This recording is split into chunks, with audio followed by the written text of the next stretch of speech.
Hai guys, kembali lagi bersama aku di Far Channel. Gimana kabar kalian? Semoga baik-baik saja ya. Maaf pada video sebelumnya suara saya agak burik. Pada kesempatan kali ini, Far Channel bakal membahas sebuah film drama thriller misteri yang berjudul Searching 2018.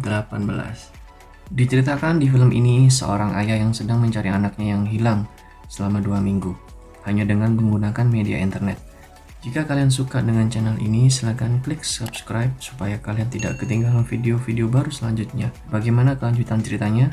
Yuk, langsung saja ke pembahasannya.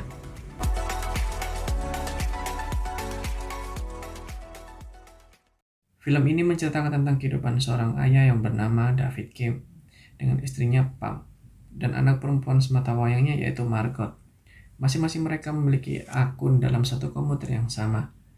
David adalah ayah yang pandai menggunakan gadget dan internet. Ia gemar mengabadikan setiap momen keluarganya dalam bentuk foto maupun video. Dimulai ketika Margot pertama kali memasuki sekolah TK, kemudian mengupload ke YouTube video Margot belajar piano bersama dengan ibunya, hingga canda dan tawa bersama anak dan istrinya. What is that? What, you don't know Pokemon? Pada saat Margot menginjak kelas 1 SD, David membelikannya sebuah piano baru. Memasuki kembali ke akun Pam, diperlihatkan pada jadwal check up dengan seorang dokter bernama Aisola. Setelah melalui pemeriksaan, Pam menerima sebuah email dari dokter Aisola yang menyatakan bahwa dirinya sedang menderita limfoma. Akhirnya memutuskan untuk memulai program olahraga pada penderita kanker, yaitu dengan cara lari pagi rutin. Menginjak kelas 4 SD, Margot sudah mengenal dunia Messenger. Dia terlihat menikmati obrolan dengan teman-temannya yang sebaya dengan dia. Tak hanya itu, Margot juga sudah mulai memiliki akun Facebooknya sendiri di usia ini. Dan berkat ketekunan Margot belajar piano setiap harinya dengan mamanya, Ia berhasil tampil di audisi pertamanya. namun kesedihan mulai muncul ketika Pam mengetahui melalui email bahwa hasil tindak lanjut pemeriksaannya mengindikasi bahwa penyakitnya semakin parah. Dan hingga pada saat berolahraga bareng suaminya, Pam terlihat tak kuat lagi berlari. I think we can. Pam? Pam? Hingga harus dirawat di rumah sakit. Selama dirawat di rumah sakit, Margot sangat berharap mamanya segera pulang. Tapi ternyata tidak berjalan sesuai yang diharapkan. Tak berselang lama, Pam diceritakan telah meninggal dunia.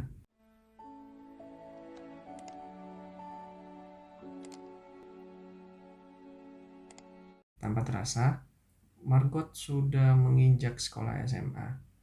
Hanya ada foto berdua dengan sang ayah. Scene selanjutnya menceritakan tentang David yang sedang chat dengan Margot pada malam hari. Kemudian David melakukan video call dengan Margot. Margot yang sedang berada di rumah temannya izin hendak pulang agak larut malam. Sang ayah pun mengizinkannya. Selanjutnya, David mendapatkan sebuah video call dari saudaranya bernama Peter Kim yang sedang memasak dan mencoba resep chicken gombo. Tak sengaja, David melihat ada stoples ganja di meja dapur milik Peter, tapi Peter tampak menyangkalnya. Peter juga menanyakan bagaimana hubungan David dengan Margot anaknya. What's Margot up to tonight? Peter juga menyarankan agar David bisa sering-sering berkomunikasi langsung dengan Margot. Tetapi David berkata bahwa hubungan dia dengan Margot berjalan baik-baik saja. Pada malam hari ketika David sedang tidur, ternyata Margot berusaha menelpon David sampai 3 kali. Namun alhasil tidak diangkat karena mengetahui ayahnya sudah tidur. Keesokan paginya, melihat notif Margot menelpon yang berulang kali pada kemarin malam, David berusaha melakukan video call kembali dengan Margot, namun tidak ada jawaban. Lalu David mencoba menelpon Margot melalui handphone. Juga tidak ada jawaban. David memang sejak malam tidak bertemu dengan Margot dan David mengira Margot sudah berangkat pagi-pagi ke sekolah tanpa sepengetahuan dirinya. Hingga jam menunjukkan pukul 3:30 sore, tapi masih juga belum ada kabar dari si Margot. Chat David pun tidak dibalas. Hal itu membuat David tidak konsen pada saat bekerja. David kemudian tak sengaja melihat Margot meninggalkan laptopnya. David yang mulai khawatir akhirnya menelpon kembali Margot, tetapi tetap tidak ada jawaban dan hanya bisa berbicara mulai pesan suara. Hey, you've reached Margot's phone. Leave me a message or text me back. David pun mengira Margot sedang menghadiri les piano, karena menurut email hari itu adalah hari Jumat, di mana setiap hari Jumat Margot selalu ada les piano. David pun mencatat nomor telepon guru les piano Margot dan mencoba menghubunginya. Kecurigaan mulai muncul ketika gurunya mengatakan bahwa Margot telah membatalkan lesnya sejak 6 bulan lalu. David langsung menceritakan semuanya ini ke saudaranya Peter melalui chat. Peter menyarankan agar David menghubungi teman-temannya Margot, tetapi David sama sekali tidak tahu siapa teman-teman Margot. Lalu David mulai mencari tahu dari sosial medianya Margot, namun didapati dari Instagram maupun Facebook milik Margot semuanya terkunci dan di-set mode pribadi, sehingga tidak semua orang dapat melihat isi profil sosial medianya. David yang kebingungan mencoba mencari nomor telepon dari teman-teman mendiang istrinya itu, sehingga menemukan kontak dari ibunya Ishak. Ishak menurut catatan adalah teman dekat Margot dari kecil. Melalui sambungan telepon, David menanyakan kepada Ishak, mungkin Ishak tahu di mana Margot berada. Kemudian ibunya Ishak menjawab bahwa Ishak saat ini sedang camping di gunung bersama dengan teman-temannya, dan Margot pasti diajak juga. Mendengar hal itu, David tampak lega, tapi dia juga kesal karena tahu bahwa Margot selama ini tidak pernah memberitahukannya soal pergi camping ini. Ingin rasanya David memarahi Margot melalui chat dengan kata-kata yang kasar, tapi ternyata urung dilakukannya. Keesokan harinya, David menerima telepon dari Ishak dan mengatakan bahwa Margot tidak pernah ikut. Sudah berapa kali diajak Ishak, tapi Margot tidak merespon.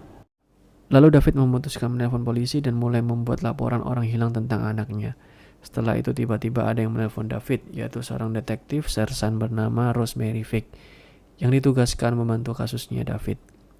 David lalu mencari tahu tentang siapa detektif Vick ini, dan diketahui ternyata detektif Vick pernah mendapatkan penghargaan selama dia bekerja. Detektif Vick lalu meminta informasi lebih mengenai kronologi hilangnya anaknya, siapa anaknya, dan siapa saja teman-teman yang pernah berhubungan dengan Margot. Keesokan harinya, David membuka laptop milik Margot dan dia berusaha login ke akun Facebooknya dan berhasil. Ia pun langsung mencari kontak teman-temannya di Facebook dan menghubungi mereka satu persatu. Kapan mereka terakhir bertemu dengan Margot, dan semua pertanyaan mereka dirangkum dan dikirimkan ke detektif Vick. Dari penelusuran tersebut, ternyata David mengetahui bahwa Margot adalah anak yang berdiam di sekolah semenjak kepergian ibunya. Ketika menelusuri teman-teman Margot, David menemukan ada kemungkinan teman yang kenal dekat dengan Margot, yaitu namanya Abigail, teman belajarnya Margot. Abigail mengatakan bahwa terakhir bertemu dengan Margot yaitu jam 9 malam setelah selesai belajar kelompok. Kemudian Abigail menyarankan David untuk membuka aplikasi bernama Tumblr, karena Margot sering menggunakan aplikasi tersebut. Ketika dibuka oleh David, ternyata Tumblr milik Margot berisi semacam blog pribadi dengan foto-foto seperti foto pemandangan alam di California, area tempat mereka tinggal, dengan beberapa caption dari Margot sendiri. Malam harinya, detektif Vick menemukan rekaman CCTV yang memperlihatkan Margot pergi keluar kota. David pun menandai di peta keberadaan terakhir Margot terlihat. Tak lama kemudian, David menemukan petunjuk lain tentang uang yang diberikan ke Margot untuk uang les piano. Ternyata uang tersebut dia tabung ke rekening pribadinya. Tetapi anehnya 6 hari lalu Margot mentransfer sejumlah uang ke akun virtual payment Venmo. Ketika ditelusuri kepada akun siapa Margot mentransfer, akun tersebut sudah tidak aktif. David kembali melakukan penelusuran lewat akun Instagram Margot. Ada satu orang yang selalu komen ke Margot dengan gaya bahasa yang sifatnya menggoda, yaitu seorang bernama Derek. Kemudian David membuka akun milik Derek dan melihat foto-fotonya. Derek seperti bad boy yang patut dicurigai. David pun menumpukan kontaknya Derek. Ketika ditelepon, Derek mengatakan tidak tahu apa-apa mengenai Margot. Di dalam Margot menghilang, Derek sedang berada di konser. Di tengah keputusannya, David kembali ditelepon oleh detektif Vick dan mengatakan bahwa Margot pernah membuat SIM palsu dengan nama yang berbeda yaitu Rachel June. Tetapi foto yang dipakai yaitu foto Margot. Detektif Vick mengatakan di saat yang sama Margot membuat SIM palsu. Dia menarik seluruh uang itu dan akun yang telah dinonaktifkan itu adalah akun milik Margot sendiri. Bisa jadi itu dilakukan Margot untuk menutupi jejaknya dari orang-orang yang mengawasi uangnya. David melanjutkan penelusurannya kembali. Dia mencari riwayat situs yang pernah dikunjungi Margot. Ditemukanlah situs yang bernama Ucash, semacam video live blogging. David mulai mencoba live dengan akun Margot. Siapa tahu David menemukan petunjuk lain lagi. Ternyata ada satu akun yang langsung join live. Tetapi tak lama kemudian keluar lagi. Akun tersebut bernama Fish and Chips. David pun mulai membuka video-video live Margot dan isinya hampir semua adalah ungkapan kesedihan Margot. Di hampir semua video Margot ada satu akun yang selalu join, yaitu Fish and Chips. Gitu tadi. Ketika ditelusuri, pemilik akun tersebut bernama Hannah, umur 20 tahun, bekerja sebagai waiters. Ketika semua hal tentang penelusurannya di Ucash di-share ke Detective Vic mengatakan tidak ada kecurigaan sama sekali pada semua teman-temannya yang ada di sana waktu hari Margot menghilang. Lalu ketika hendak mematikan laptopnya Margot, David penasaran dengan video danau yang ada di Ucash Margot. Danau tersebut sama dengan foto di akun Tumblr miliknya. Ketika ditelusuri, danau tersebut bernama Danau Barsoba dan jaraknya hanya 5 menit dari lokasi terakhir Margot hilang di peta. Seketika itu, dini hari, David bergegas menuju ke lokasi danau tersebut sembari menelpon Detective Vic untuk datang.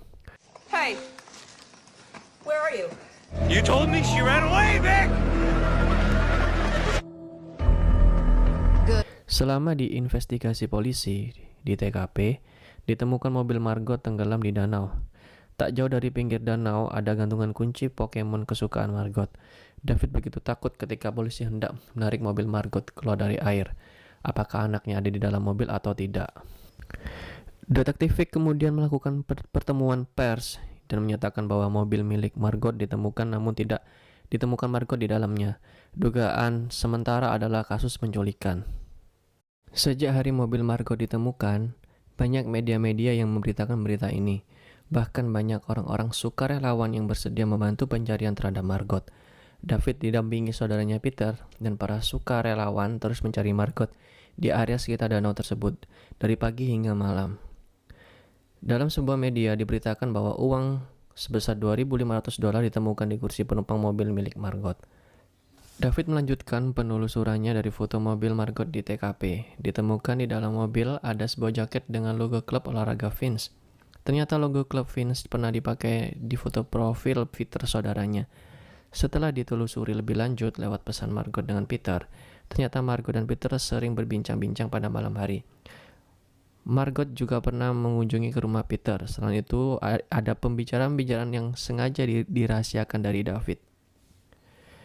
David pun kemudian berencana mengunjungi ke rumah Peter. Dan tanpa sepengetahuan Peter, David telah memasang beberapa kamera CCTV di beberapa sudut ruangan di rumahnya Peter. Tujuannya untuk memperoleh bukti yang kuat. Last night was fun. What was that?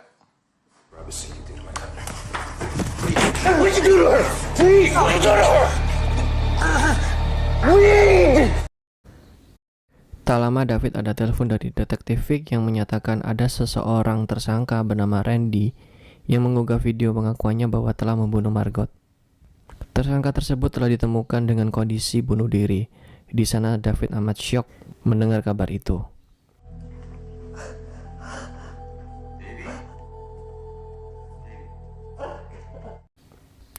Namun setelah mendengar kabar tersebut, David masih tidak percaya bahwa Margot dibunuh. Dia penasaran di mana sih tersangka membuang mayatnya. Ketika David telah memasang foto dan mengupload video memorial anaknya di sebuah situs memorial, David merasakan keanehan pada foto wajah seorang wanita yang ada di sana. Seperti dia pernah lihat sebelumnya, ternyata foto wanita tersebut adalah yang pernah dipasang oleh akun bernama Fish and Chips pada aplikasi Ucash tersebut sebagai foto profilnya. Seketika itu David mencoba menghubungi Detektif Vic kembali, namun tidak ada jawaban. Ketika dihubungi di kantornya, Detektif Vic, waduh motor mana lewat anjir. Lanjut. Ketika dihubungi di kantornya, Detektif Vic tidak ada di tempat. Kemudian dari kantor tempat Detektif Vic bekerja, diketahui bahwa Detektif Vic itu mengajukan dirinya sendiri untuk kasus ini, bukan Detektif Vic yang ditunjuk. Dari sanalah muncul keraguan pada sosok detektif Vic dan siapa sebenarnya detektif Vic. Ketika ditelusuri kembali terdapat sebuah foto detektif Vic dengan para mantan narapidana yang menjadi relawan dalam membangun rumah. Termasuk ada foto Randy di sana sempat mengaku menjadi pembunuhan dari si Margot. Merasa curiga bahwa detektif Vic terlibat dalam kasus hilangnya Margot, maka David menghubungi pihak kepolisian. David kemudian membuka situs memorial. Di sana diadakan sebuah upacara penghormatan terakhir untuk Margot secara live, dan di mana detektif Vic nampak turut serta hadir di sana. Singkat cerita, David bersama beberapa orang polisi datang ke acara tersebut dan menangkap si detektif Vic. Menurut Vic, si Robert anaknya telah berkenalan dengan Margot lewat aplikasi yang bernama YouCash tersebut dalam 6 bulan sebelumnya dengan menggunakan akun Fish and Chip tersebut. Ternyata Robert diam-diam menyukai si Margot, namun Robert bukanlah pria yang gentle. Ia justru berpura-pura menjadi orang lain dan menipu si Margot. Demi meyakinkan si Margot, Robert membuat cerita-cerita palsu tentang ibunya yang sedang dirawat di rumah sakit. Dan seakan-akan seperti kesusahan dalam hal biaya. Hal tersebut membuat Margot berniat mengirim uang sebesar $2.500 tersebut melalui Venmo ke akun bernama Hannah. Perlu diketahui bahwa akunnya Knockouts tersebut sebenarnya adalah akun Robert sendiri. Pada hari sebelum menghilangnya Margot berencana ke danau malam itu seorang diri. Tetapi dari belakang Robert mengikuti Margot dengan maksud menemui Margot dan ingin mengembalikan uang $2.500 tersebut karena telah merasa bersalah sudah menipu Margot. Ternyata menurut cerita, Robert secara tiba-tiba masuk ke mobil Margot dan itu membuat Margot kaget dan menyerang Robert. Margot segera keluar dari mobil dan berlari ketakutan karena mengira Robert adalah orang jahat. Kejadian di scene awal sebelum Margot menghilang, Margot sempat menghubungi David ayahnya berulang kali. Mungkin pada saat itu Margot sedang panik dan butuh bantuan. Seketika itu tidak terdengar lagi kabar Margot. Kemungkinan besar, posisi Margot sudah terjatuh ke jurang karena Robert yang mendorongnya. Robert menelpon Vic ibunya dan Vic mengambil langkah inisiatif untuk menutupi kasus ini dari kesalahan anaknya. Lalu singkat cerita, David kembali melakukan pencarian pada lokasi di mana Robert mendorong Margot jatuh bersama beberapa tim SAR dan polisi. Setelah menunggu beberapa menit, nampak Margot berhasil diangkat oleh tim SAR keluar dari jurang menggunakan tandu. Dan saat itu kondisi Margot tidak sadarkan diri. Apakah Margot masih hidup? Yap, benar sekali. Film ini diakhiri dengan Margot yang sudah menjalani pengobatan di rumah sakit dan dia sudah sembuh kembali. Di akhir film, nampak ada foto Margot didampingi David ayah tercinta kembali ke sekolah. Pesan yang bisa didapat dari film ini adalah bagi para orang tua, berbagilah waktumu untuk anak-anakmu. Kenalilah mereka secara langsung dari dekat. Sebab itu yang anak-anak kita butuhkan. Bukannya uang, tapi waktu. Film ini di IMDb mendapatkan nilai 7,6 dan Farchannel akan memberi nilai 8. Oke, cukup untuk hari ini. See you di video selanjutnya. Dah.